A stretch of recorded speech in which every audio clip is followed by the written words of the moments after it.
I've hidden my face so you now can imagine whether or not I am wearing pants. It is 32 degrees outside. It was zero when I woke up this morning. And I was telling Karen that my cat, outdoor cat, I don't know how she survives, but she wears a fur coat. So a bit of her reality is that she lives in cold weather. Um, my reality, I have long time been fascinated by Penn Station. I will explain to you that I have never, ever been in the Penn Station, which is on the screen, because they tore it down in 1963, between 1963 and 66. I, however, worked at number two Penn Plaza, and I will show you a picture of that in a moment. And I never knew what the original Penn Station was like. And till there we go. And this is a little bit of what it was like. Penn Station was built by the Pennsylvania Railroad. It was intended to be a wonderful entrance to a great city. The Pennsylvania Railroad management, Mr. Cassatt, thought about it and he said, I want something spectacular. And what you're looking at is one small portion of the original Pennsylvania station.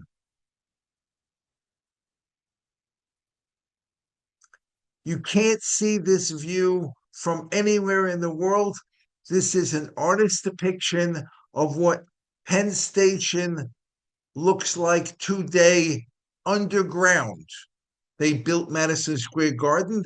They built on the right-hand side to Penn Plaza. I was on the sixth floor for half a dozen years. And the fact that they literally erased everything that you saw in the previous screen is such a crime practically. Change. This meeting is being recorded. I guess it wants me to do that. There we go. Today's Penn Station, the underground portion, has been called a rat's nest. They're trying to improve it. There are literally billions of dollars being spent to improve it. This is the original that I will be talking to you about. And it was gorgeous. It was a place of light. It was a place of wonder. It was functional. And the number one function of Penn Station was to allow the Pennsylvania Railroad to add New York to their route system. Prior to the addition of New York City as a station, Pennsylvania passengers would hear last stop, New York City, and they wouldn't be in New York City. They would be in Jersey City, more specifically, Exchange Place. I went to school about a mile and a half north of this, Stevens Institute of Technology, and I never knew that this was here because it's not anymore. They had built a ginormous train shed to protect the passengers from rain, from snow, from sun. But once they got off the train, they had to get on board a ferry. And the train shed does nothing when the weather, when you're crossing the Hudson River, is bad. Now, the Pennsylvania Railroad was not alone in trying to get across the Hudson River using ferries. You have the New York Central, you have the Lackawanna. There were a whole bunch of railroads that needed to get into Manhattan and couldn't because the river was in the way. And there was something like, in 1895, I saw a statistic. In 1895, there were 84 million passengers who crossed the Hudson River on a ferry. Now, why don't you build a tunnel? The answer is prior to 1900, the trains were pulled by steam locomotives, and the steam locomotives used coal to give them their power. And a coal burning steam locomotive puts out a little bit of smoke. Little bit. If you were in a tunnel being pulled by a smoke spewing locomotive, in about a mile, you'd be dead. And asphyxiation or death by smoke is not really a pleasant way to die. The advertising people probably thought about how to advertise and come up with a really great slogan, but that's really hard to justify. There we go. And starting in the late 1800s, the question of can you electrify a railroad was being discussed and experiments were being launched. General Electric eventually came up with this, and that had lots and lots of electric power to move a train. In 1895, the first train tunnel in the world was electrified.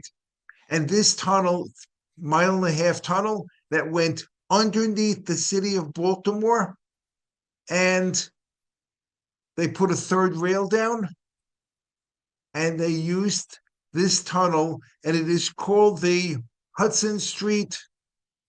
Oh my God, senility happens. I can't quite remember the name of that tunnel, but it's under Baltimore and it's still there. And there we go. Moving on.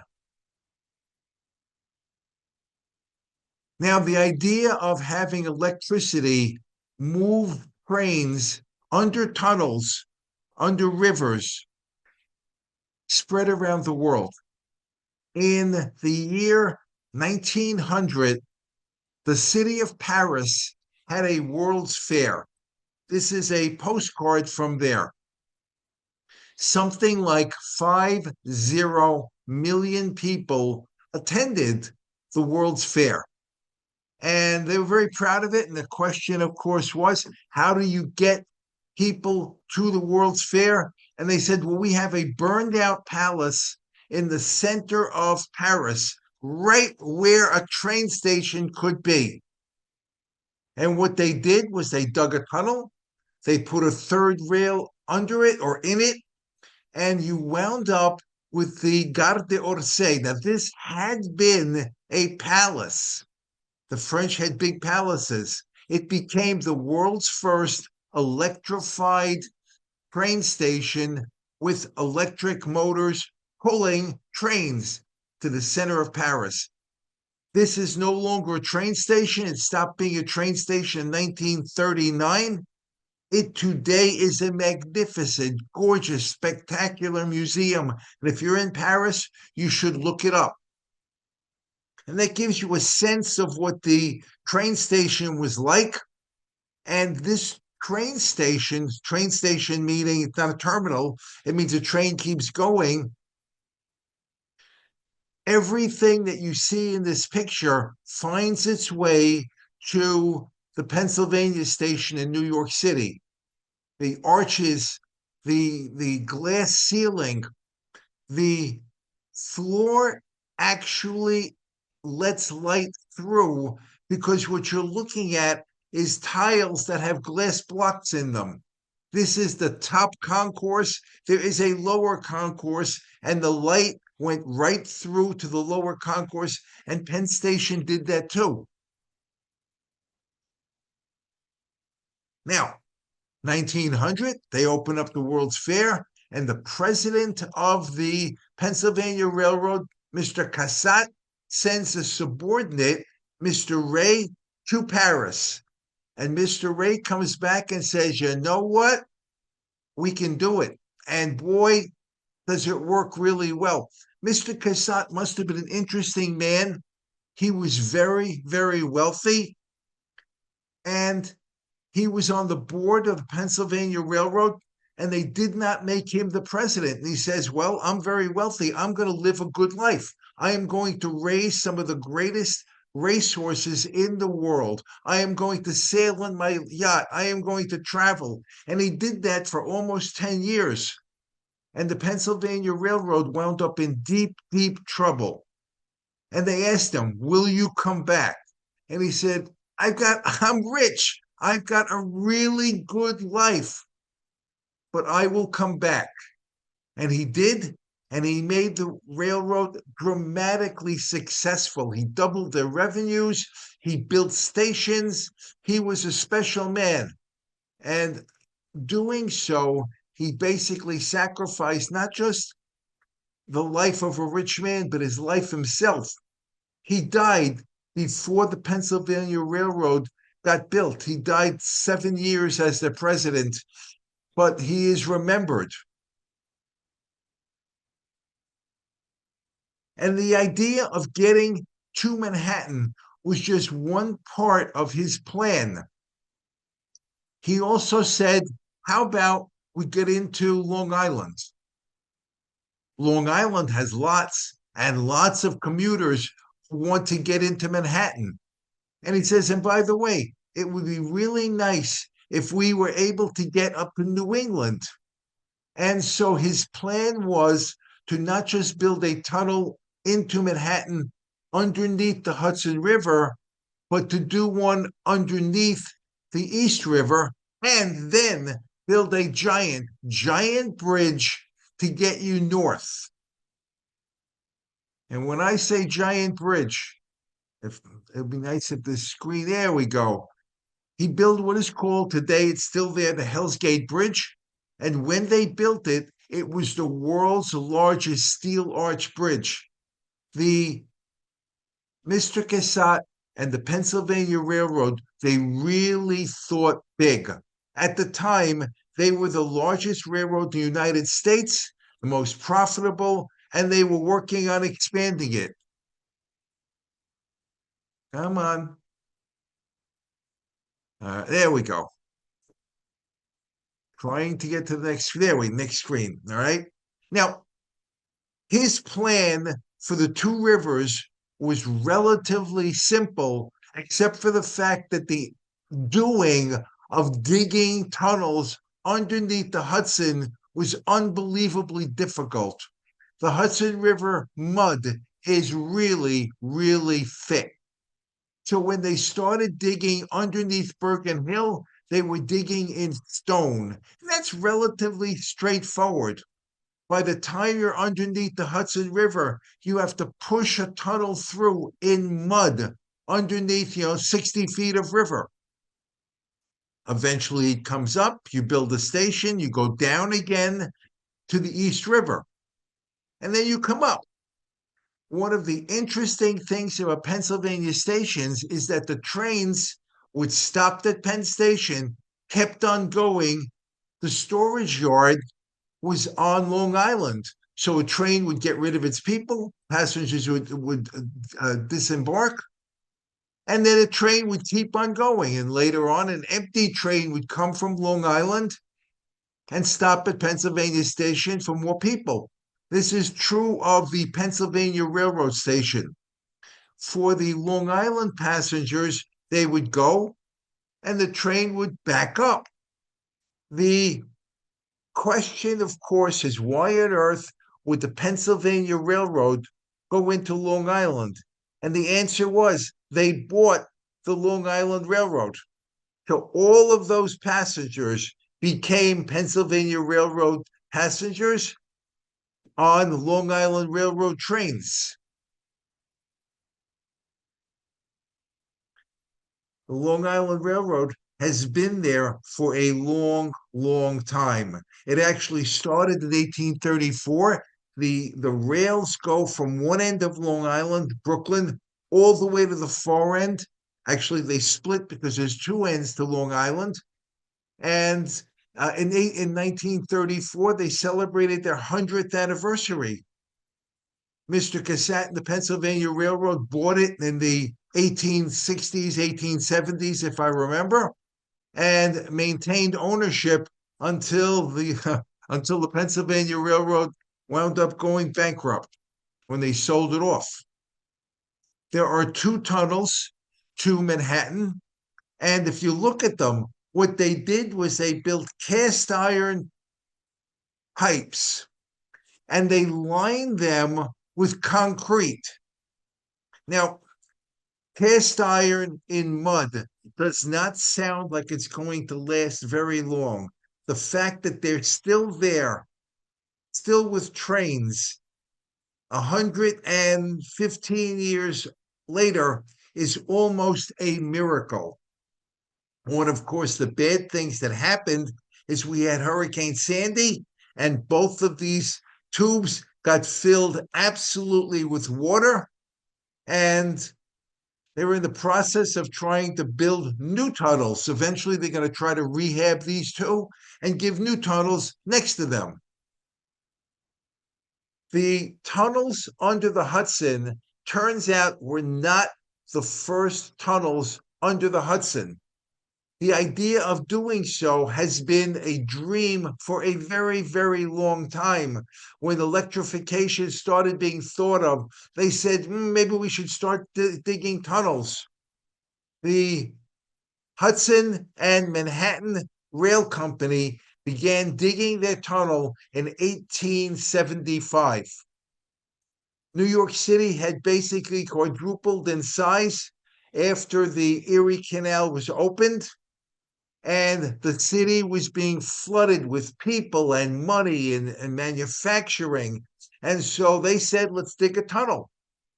And so they're digging, and it collapses because we are talking about 1880, and 20 men died. The company goes bankrupt. New company takes over, and they're digging, and more men died. The project did not complete until 1904. So we're talking about 29 years later that you could walk through. The first man to walk through was the president of that company, Mr. McAdoo. And the tunnels became usable for trains in 1908. And they're the first tunnel. And believe it or not, the first one, then the second tunnel was built. Those tunnels are still being used, and you may know about them. They're being used for something called PATH, Port Authority Trans-Hudson Line. And I took the PATH train for 20 years, and I never knew that I was going through a tunnel that was that old. Now, one of the things that Mr. Cassatt said is that when we build our station, we want it to be bigger than our rival. Now, the Vanderbilts at that time basically owned rails in Manhattan because their rails went up the Hudson and went north and hung a left over the river to go into New York State. This particular building is the second of three Grand Centrals, all of which were built on the same spot. The one that's there right now is the third Penn station, and they all had basically the same footprint. This you're looking at is station number. This was literally a station. The third one is a terminal, number 2, and Penn said we are going to build bigger than that, more monumental. And they said, what's it going to look like? Well, obviously, if you are rich, you have been to London. And in London, there is the Natural History Museum. And anybody has gone to the London History Museum and said, wow, it's spectacular. True. But this is way too small for what they wanted to do. They had been to Italy. And in Italy, just outside Rome, on the Appian Way, the emperors had built baths. If you were Roman, and you had slaves, you would go and take a bath. Well, this is called the Bath of Caracalla, and it's sort of hard to understand how big this is, but you're looking at 68 acres of building and baths. And this sort of gives you an idea of what it looked like. You see the big central room. There were all sorts of pool rooms there. There was an outdoor pool room. This was ginormous. One of the things that astounds me as an engineer is they built this in the year 224. They were taking baths in there until more or less the year 600 when Rome fell and the baths fell apart. And they've been sitting there as a ruin for something like 1800 years. But they looked at this room and they said, that's we could do the same thing now in 1910 when we open up the new, come on, change, move forward, when we open up the station. Now, having an idea of what we want, we need some architects to design it. And they found the guys who designed the second Madison Square Garden, which was Mr. White, Sanford White's masterpiece. And they went to his company of architects, Mead White and someone else whose name doesn't go in my head right now. And they said, we want you to build for us this beautiful train station. Now, they had also designed Columbia University. And it's interesting to look at history every now and then. Sanford White was incredible as an architect. He designed a masterpiece in Madison Square Garden. It had a garden restaurant on top, and he was up there with his mistress when her husband shot him dead. And it became one of the great trials of New York City. And he basically said, hey, I was jealous. I went insane. And he got away with it almost. Now, they had decided what to build, and they decided we need a style, who to design it. But they need a style. This is called Beaux Arts. Beau means beautiful, arts is art. What you're looking at is a museum and a exhibition hall in Paris built in the Beaux Arts style. And if you want to look up Beaux Arts and see some more examples, it's interesting what they did. But the plan for Penn Station was really very simple. It's a rectangle. The train tracks are underneath it from left to right. The platforms are underneath it from left to right. It had in the dead square center a waiting room.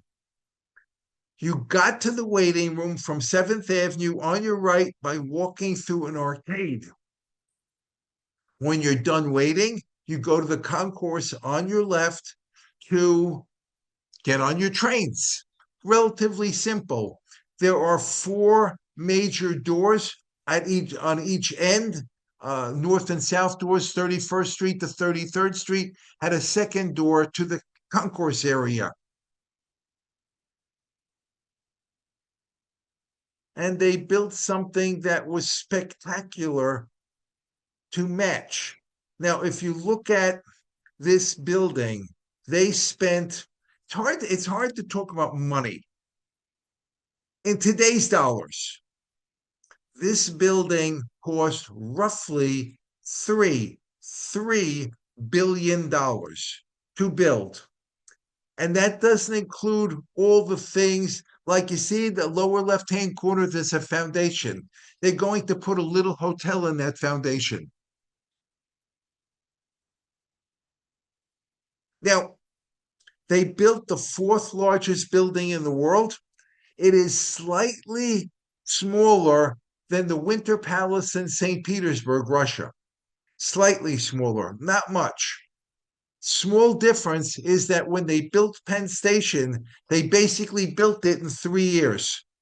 The Winter Palace was built for 120 years. So you have to give the builders a little bit of credit. Now, told you what the building design is, told you who the architect is. Where are you going to put it? The problem, of course, is that Midtown was the place to be, and Grand Central Terminal owned 46th Street, 42nd Street on the east side. And so the Pennsylvania Railroad looked at Manhattan and they said the west side of the island has something called the Tenderloin. The Tenderloin is where you went if you wanted to gamble, if you wanted to drink, if you wanted to meet, how do I put this delicately? A professional woman who was working in her bordello. That was delicate, wasn't it? I try to be delicate. All right. Now, in 1876, New York City got a new police captain assigned to this area, and he said, I have been eating hamburger for years and years and years. I can now step up to tenderloin. And so a district that is known for vice all around the world is called the Tenderloin District. And his name was Clubber Williams. And this gives you a sense of what they were going to do. You're going to have two tunnels that end on the left, bottom left. And then they were going to put a post office over the tracks. And you keep going to the right. There is the station. All right. It is amazing when I look at these things to discover what was in New York that is no longer there. There was a giant institute for the blind right next door to the tracks. And so you look at the history of some of these places, and it's like, wow, I never knew these things. So we know where we're going to put it. Problem is, there are buildings there, there are people living there. You go out of your way and you buy the buildings and then you knock them down. This is one block, and this is the last holdout on that block. Give you a better sense of what we're talking about. That's 2 blocks, 500 buildings. God only knows how many families live there. And they were said, take a walk, goodbye, have a nice day. And what you see here is where they are going to put the tracks, the post office, and Penn Station. So you need a hole 50 feet deep. And they basically dug the largest hole in New York City history from 31st to 33rd Street. Actually, it goes past 33rd Street, from 9th Avenue all the way up to 7th Avenue. They went 50 feet deep. That is a big hole.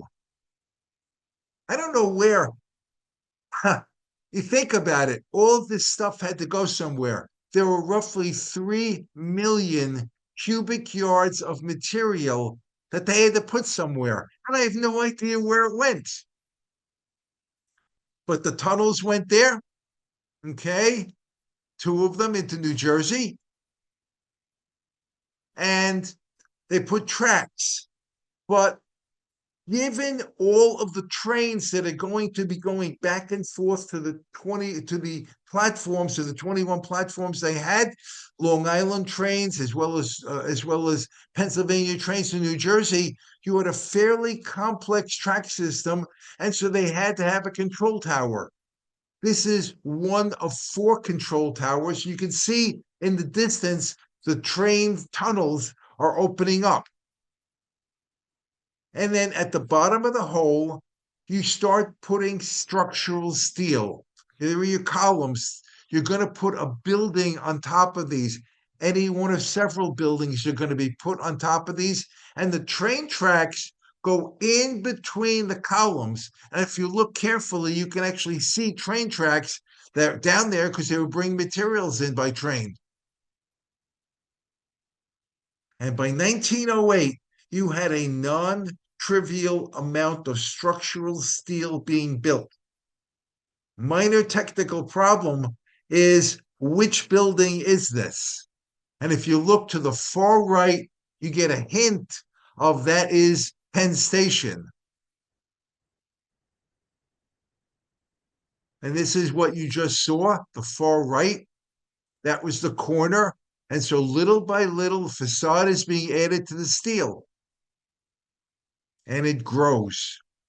And you can see in front of it, they were putting in railroads on 7th Avenue too. They were doing all sorts of work around them. And eventually we get really close to having a building that goes along 7th Avenue and 8th Avenue between 31st and 33rd Streets. Actually, there's more. I told you on the 33rd Street side, there's another concourse literally underneath 33rd Street. And not only did they build a building and a post office and a train yard, but there's a powerhouse and a small hotel. Number 5 is a small hotel. And there are all sorts of things that they built besides the station.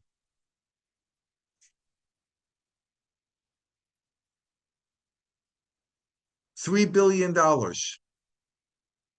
And they're going to put a foundation hole for something. I said it was a hotel, a little hotel. That is the Pennsylvania Hotel.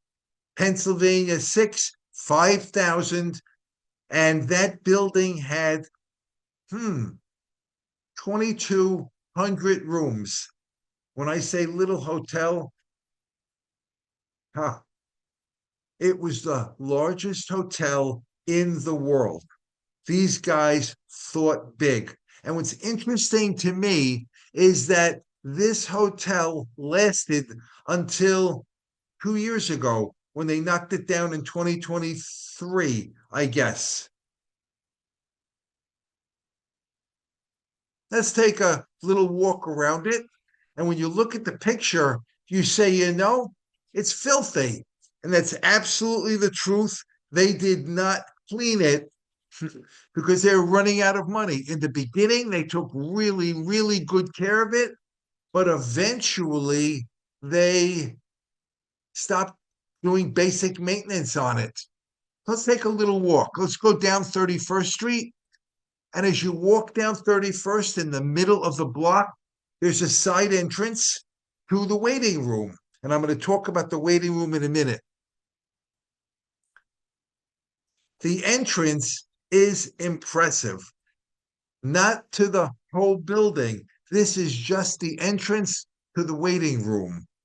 I mean, these guys wanted to make it an experience.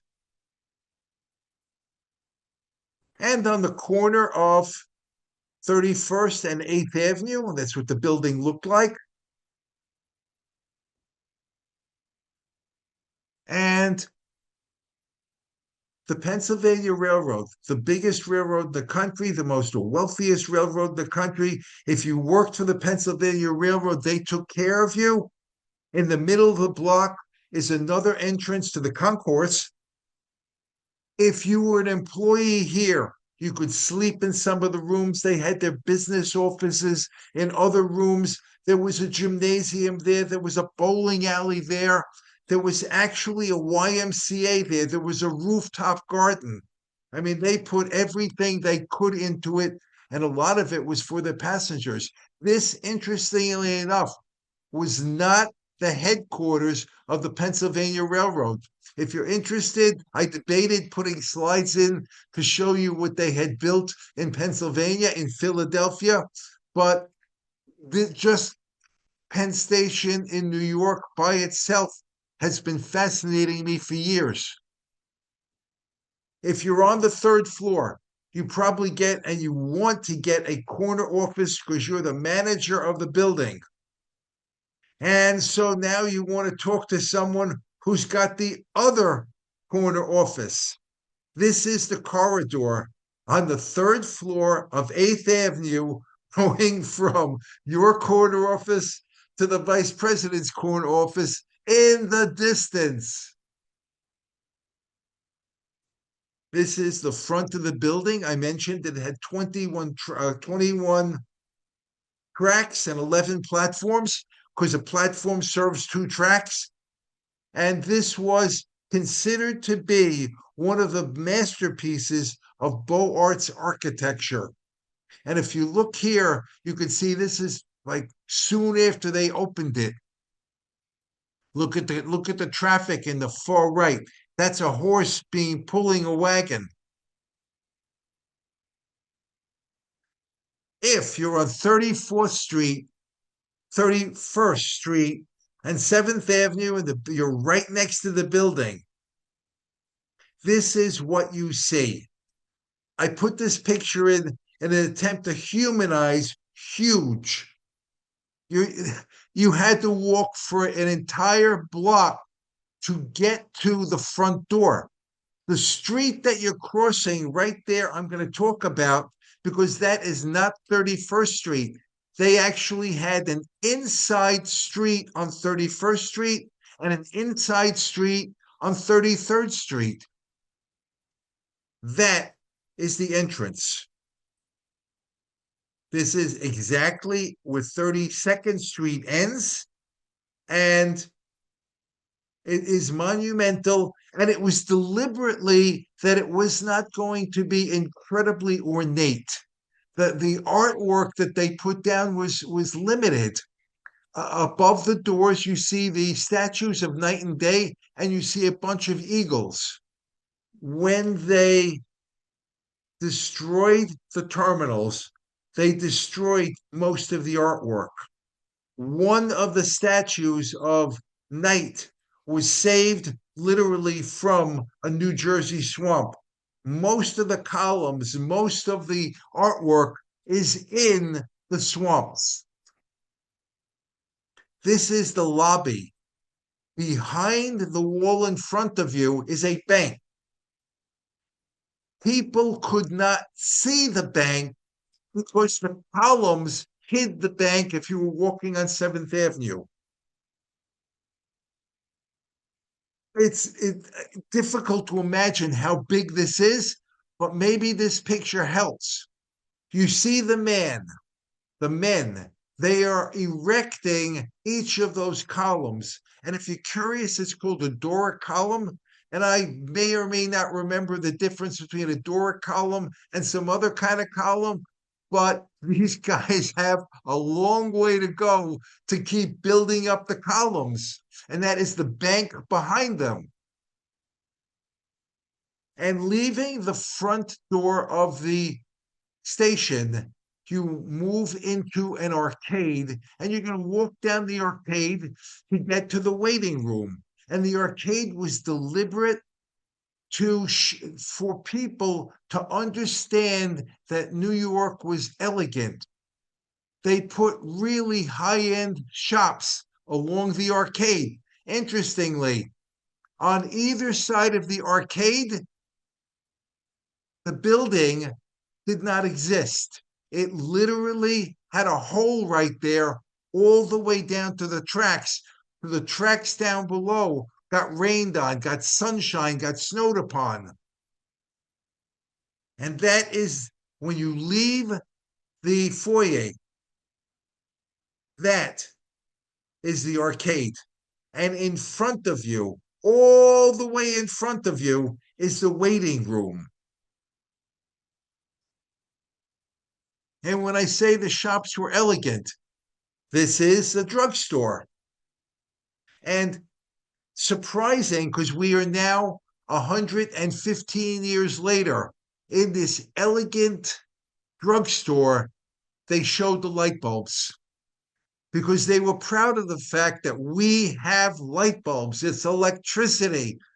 Grand Central Terminal does the same thing to this day. You go into Grand Central Terminal and there are light bulbs everywhere. So now in Grand Central Terminals, they're LEDs, but they're shaped to look like the original incandescents. Now, the idea of having an arcade was not totally unique. Milan also had one, Naples had one. So this gives you a sense of that railroads in the day had more money than God. And what you're seeing here is Two Penn Plaza, which replaced the foyer, which replaced the entrance, which replaced the arcade. If you want to go into Penn Station, you go to the front of the building and then downstairs. And it's dirty down there and it's dark down there and there's no space at all down there. You have a tunnel with a we have lots of tunnels down there. This is the main tunnel. So a number of people have said that today's modern Penn Station became New York City's catacombs because you could literally get lost going left, going right in the tunnels. If you walk down the original arcade, it's a block long, and you might eventually get hungry, or you might say, look, I'm on a train trip. I'm going to eat first. So at the end of the arcade, there were basically two restaurants. Elegant restaurant, the Savarin restaurant, seated 150 people, and it was really elegant.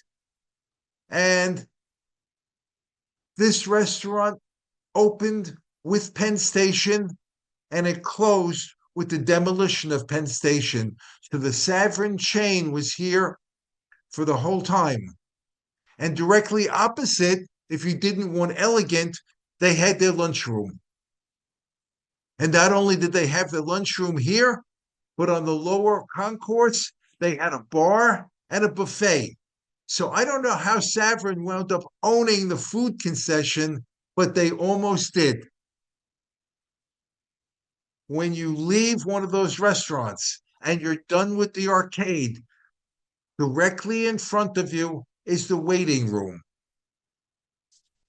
That staircase is called the Grand Staircase, and the waiting room has been called, when you entered, it was like you were entering like a god. And that was deliberate. And you see there's a statue on the left, and that was Mr. Cassatt. And you had to walk down the stairs. And because New York City, the ground physically goes downhill towards the river. So the waiting room is at a lower level than the arcade, a lot lower. Now, eventually, they are going to put in an escalator. When they were designing the building, escalators had barely been invented. The very first escalator wound up being installed in Coney Island, and it was considered to be an attractive nuisance. So when they opened the original, the escalators did not exist. Today in the modern Penn Station, there are escalators because you have to go from street level down to the concourse level. And that was true in what I've just shown you. The concourse level is basically the same level as the waiting room. Now, the waiting room, interestingly enough, the waiting room is about as big as the nave of the Vatican. It is 300 plus feet from door to door, and from arch to arch, it's roughly 100 feet long, 105 feet long. I mean, it is 150 feet high. I don't know, since I never was in it, whether or not it echoed. Okay? The columns that you're looking at are big. They are. In that room, there were some murals showing geography, showing what the Penn system was like. Each of the 6 murals was 70 feet across and 20 feet high. And when they destroyed the station, when they demolished it, obviously the murals which had been painted on the stones are gone. Now you see at the top of the arch on your right, there is a statue there. Okay, that is of a goddess, and I forget which goddess, but that particular block of stone is called a keystone. It is a keystone which keeps an arch from collapsing. That is one of the keystones of Penn Station. And I looked for this keystone in all of my slides for days, and I finally found it. But it is not that keystone, because as I pointed out, that keystone in front of you has a human size sculpture in addition to the stone itself. The missing stones, I'll tell you where they are in a moment. If you leave the waiting room to go into the train concourse, because after you've waited for a while, you have to get on your train. You walk through this arch. Now, to me, what is interesting is it's called a waiting room, and yet you don't wait in there unless you're standing. There were no seats in there. Ticket offices were there, telephone booths were there, wheelchairs were in there. Each of the columns in the room was 60 feet tall, 7 feet thick, and there were 8 of them. And eventually, you're going to see that they demolish it and just drop all that stone into the Meadowlands. Next to the arches, almost at ceiling level, they had a men's room, a men's, a barber shop. The waiting rooms on either side were at the concourse level. Above was the men's barber shop. I do not know if there was a woman's hair salon on the other side, because you can see it's not identified. But the barber shop must have been spectacular because you could look through the window down onto the concourse. I don't know how expensive it would have been, and you would have had to walk up 50 feet to get to the barber shop. But if you have time, maybe that's what you do. Women waiting in their particular waiting room. There were 2 of them on either side of that arch. You might like their hats. Now, one of the things I do not understand is they said that this was the women's waiting room, and there's a men's waiting room. Men's waiting room taken basically the day the place opened. And you can see the high ceilings. The high ceilings may have been to deal with the problem of heat.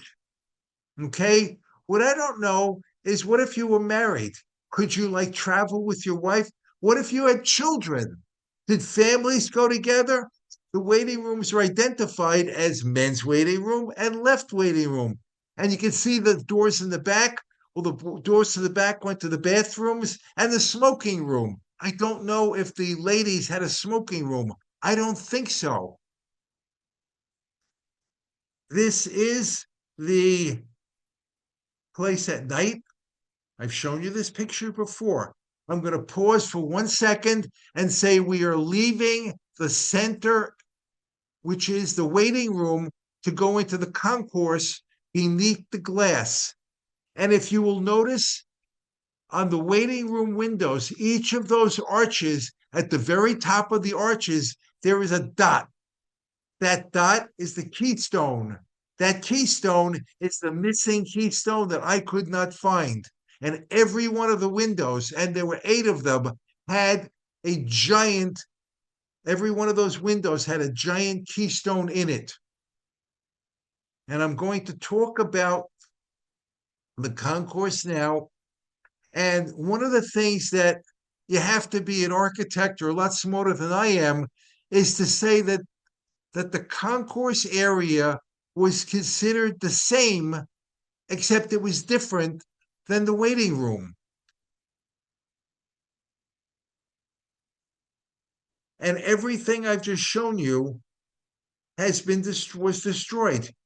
They literally said that everything above ground level was demolished. Okay? The concourse floor was at ground level.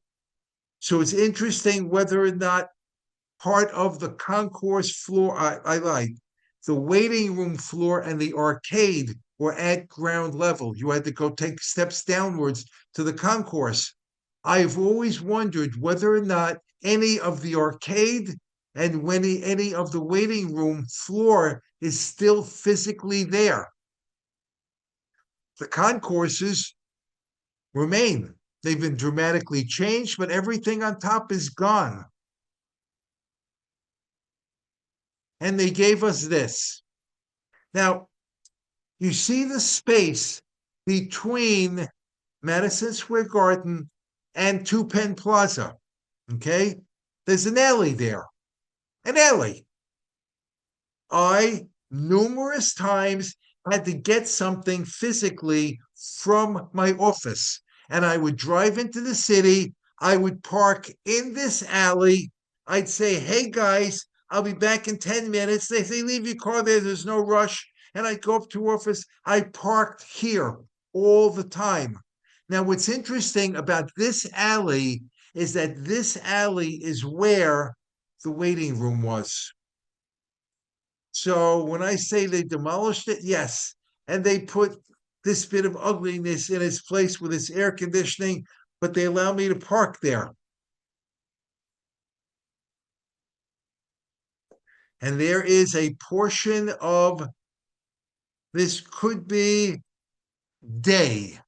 If you look carefully at it, this is the Day statue.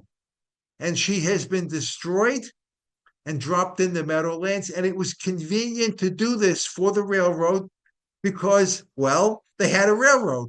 And if you look in the distance, that is the main line into Penn Station. So when you're doing demolition, you drop the stuff onto a train, you go out to the Meadowlands, they built the siding, the train stopped, they emptied the train, and they went back into the construction site. I don't know, you can see in the distance behind, you see the columns just lying there. They'll be there for 10,000 years.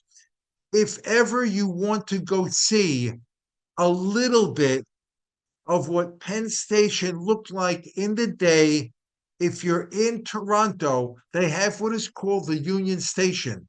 They built it in 1927, and it very, very much resembles Penn Station. Different architects, but it was inspired by Penn Station. And the Canadian government declared it to be a national architectural treasure, and they poured money in to save it, and they have refurbished it several times. This is the waiting room there, and it's sort of sad to realize how much smaller this is than what they had in Penn Station. The ceiling's only 80 feet tall. It's only 200 feet long. So it's less than half the size of Penn Station. And yet it's incredible, isn't it? Now we're going to leave the waiting room and we're going to go through that arch that I showed you into the concourse. And this is what you would see. Now, surprisingly, this is not the only concourse.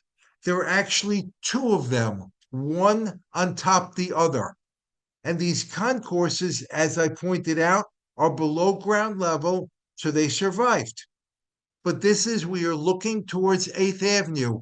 And if you look at the arches in the ceiling, the curvature exactly matches the curvature of all the arches in the station, above the arcade, above the waiting room, except these are done in iron. But so I said it was very different, but very much the same to an architect. And if you'll notice carefully, you will see the arches get thinner at the top because they wanted it to look light. And you see all the sunshine coming through. And this is the door that you just came out of. They actually put glass on the concourse side so that archway gave a degree of protection to the waiting room.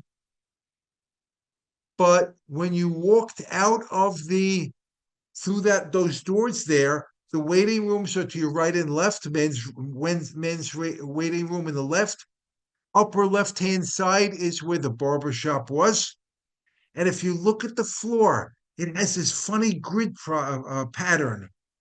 What you're looking at is glass. This is the upper concourse, and it was designed that all the light coming in from above you would go through the floor. And here's a different view of it.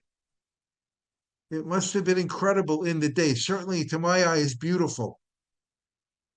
And when I said that there is a lower concourse, the top concourse is for departures, people who show up at the station who want to board a train. The lower concourse is for people who have arrived on a train and want to get out. I am arriving in a train, and you see I'm arriving in light because there is no concourse over your head. The next thing that's over your head is the glass skylights. You see? This is what it was like. You went from the top concourse down the stairs to the platform. I think I can do better than that. But can you imagine the view of what you saw? That lower concourse had more besides departures. You had a baggage room there. There was actually an inside roadway, two inside roadways on that lower level.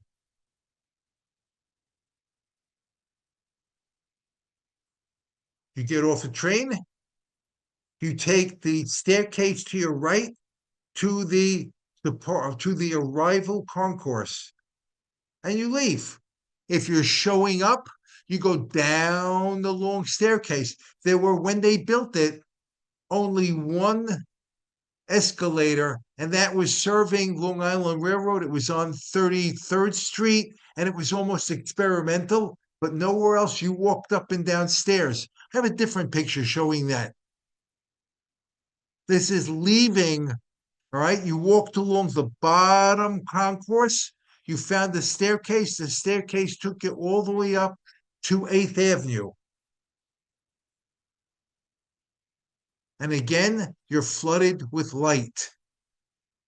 Now, this is platform number 6. Okay? I am looking at on my left the staircase that people are going to come down. I'm looking in the center, the shorter staircases, and that is people who have arrived in the station are going to walk up onto the concourse.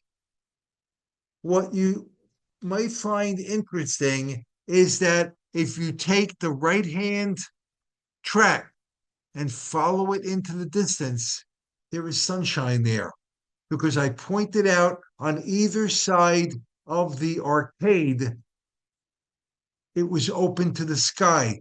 And if you look at the floors, you could see all the light that's coming through those floors to the platforms below. It's unbelievable what they did. This is the same spot. This is the identical spot today. Okay? You will notice in the distance there's darkness. You will notice it's dark. You will notice that the ceiling actually has some of the glass block still there, but there's no light because it's from the inside of an underground train station. So this is what they built instead of the original glory. I mentioned that there were two roadways, a roadway for arriving passengers, literally a roadway, because you would come in a taxi. You would come in your private carriage pulled by horses if you were wealthy enough. You would show up with your maid and butler and your suitcases, and you would board, go into the waiting room. And then from the waiting room this is not the waiting room, into the concourse area. This is the concourse area, and you would get on your train. Arrivals showed up on 33rd Street. Departures was 30. I should reverse that arrow, by the way, for departures, because these are people leaving, but that was the 31st Street sign. And when I say there's an internal street, I mean a literal street. Okay, it was 60 feet wide. The bridge above you is if you were on the street and you wanted to get into the area, you took a bridge over the roadway into the station. And you got rid of your luggage or you wanted luggage. They designed it such that arrivals and departures were separate. Here we have luggage going to the baggage room. On the other side of the station, luggage would come from the baggage room to where your car is. If you could see the cars, you can see how modern the cars are in this photograph.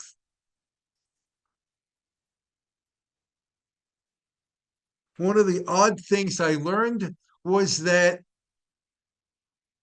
I wondered how a car which drove into down this road, how it got out. And they literally built, as you can see, there's a hole in the wall on your right. There's a U-turn there. So you went further than that, you turned around, you came out, went back out.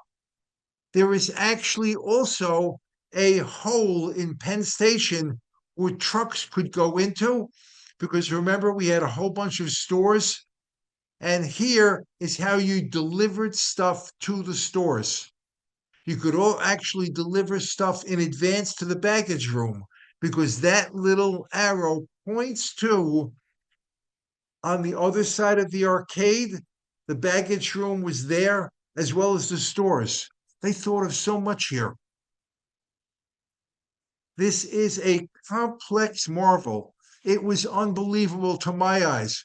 One of the things when I found this drawing, I give somebody credit for drawing it. You could see eventually on the left-hand side that there's a train tunnel. You could see on the right-hand side, there's a post office. There's a YMC roof garden. And I'd love to point, but I can't because of the technology at the moment. But there's an escalator at the very bottom going to 34, pointing towards 34th Street. They built a concourse to 34th Street. And they also, in small print, said, this is the exit to the carriageway. And I discovered that after the station had been built there for a bunch of years, they figured out that cars going down the carriageway on the 33rd Street side might want to get to 8th Avenue. So they dug underneath 34th Street and allowed you to exit. And they couldn't do that on the 31st Street side because the powerhouse was in the way and you can't move the powerhouse. And there is change that happens over time. And one of the things that happened is more passengers showed up and they had to expand the concourse. This is expanding the departure concourse. And unfortunately, it meant that arrivals no longer had that glorious view of the station. The peak traffic took place in more or less 1945, in the middle of World War II. As World War II ended, something like half the population of the United States wound up passing through Penn Station. You could see they could handle lots of people. But, and there's always a but, in 1953, President Eisenhower signed the Interstate Road Act. And they built something like 50,000 miles of ultra-modern highway. One of the reasons they did it, legend has it, is that periodically aircraft could land on this in times of war. That may be an urban legend. What was absolutely clear, however, is that the love affair with the car suddenly had highways to take you places. And there was also planes. This is a DC-3. There were lots and lots of DC-3s used in World War II. At the end of the war, they wound up being used by commercial airplanes, used commercially. But the DC-3 is a relatively small plane. In World War II, they had lots bigger ones. And at the end of the war, guess what? All these planes were used commercially. And now you have a choice. Do you want to take a train to the Poconos? Do you want to take a train west? Or would you rather fly to Switzerland in about the same time? And you watch traffic decline dramatically. Penn Station started losing lots of money. They could no longer maintain it. They couldn't clean it. They put sheet metal where the glass broke. Little by little, the station fell apart. The railroad sold the air rights, said, hey, you give us money, we'll let you put a big building up. We'll let you put Madison Square Garden. Give us 25% of the ownership of Madison Square Garden, and we will let you rip down everything. And here you see one of the Eagles go. There were 22 of them. I think 4 of them are in the Meadowlands because they can only account for 18 of them that I know of. And this was termed architectural vandalism. It was termed barbarism. It was told this was literally a crime, and architects got together to protest. And the people in New York City said, yeah, it's a dirty station. What do we care? One of the people who cared was an architectural critic for the New York Times. And Otto Louise Huxtable wrote, any city gets what it admires, will pay for it, ultimately deserves. Even when we had Penn Station, we couldn't afford to keep it clean. We want and deserve tin can architecture in a tin horn culture. We will probably be judged not by the monuments we build, but by those we have destroyed. And every now and then, if you really, really know where to look, you find a tiny, tiny piece of the original. This stairwell is original. The stairwell to platform 4 is original. And they have reconfigured the concourses dramatically. You can literally get lost in there. It almost rains in there when it's really humid outside. But they are literally trying to spend billions of dollars now to reconfigure it. And one of the things that Penn Station to this day gets credit for is in death, it gave life. There was no law that preserved it. There was no law that prohibited its destruction. But as soon as the people of New York City saw what was being torn down, they realized what was being lost. And the Preservation Act was formed. And today there are thousands of historic buildings that owe their life to the fact that a law has been passed to preserve historic buildings, including Grand Central Terminal, which seriously they were going to demolish down to ground level and put the world's largest skyscraper in its place. I actually have a video about Grand Central Terminal, and it is another one of the world's great buildings. And of course, the question is, can it be reborn?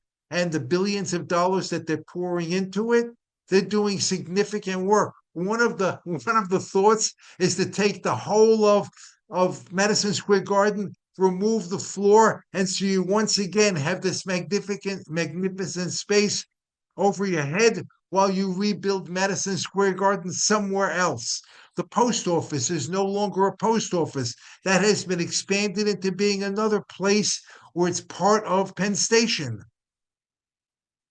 And I intend to have another program eventually on all the things that are happening in and around Penn Station.